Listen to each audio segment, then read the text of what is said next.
Minggu ini kita telah membahas lebih dalam tentang politik ekonomi perdagangan pangan di Indonesia.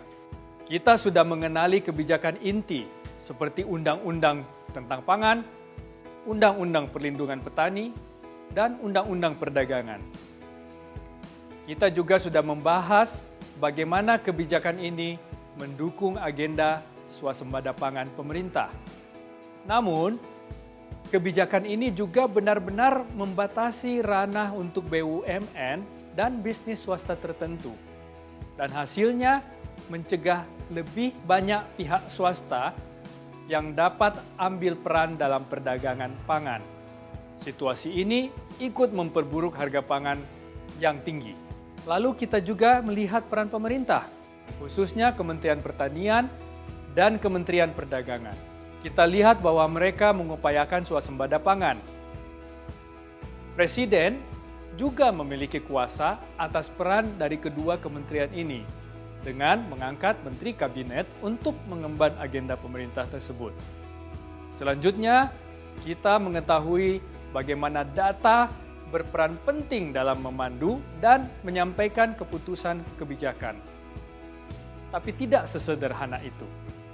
Data digunakan untuk mengambil keputusan seringkali tidak akurat dan tidak dapat diandalkan.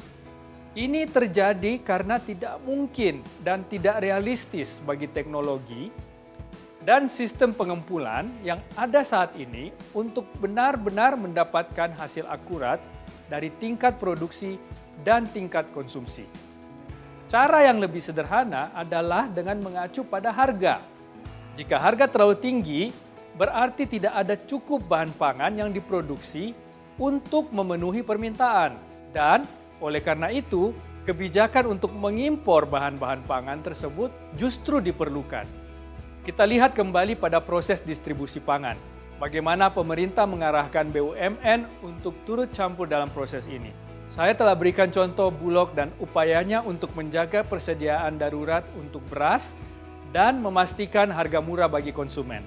Sayangnya metode ini kurang efektif, mengingat harga beras yang masih tinggi di Indonesia. Dan terakhir, kita juga sudah tunjukkan bahwa membatasi peran pihak swasta dalam perdagangan pangan dapat memicu terjadinya praktek kartel. Ini khususnya terjadi pada para tengkulak, pedagang grosir, dan pengecer yang bekerja sama dalam menentukan harga yang merugikan petani dan konsumen.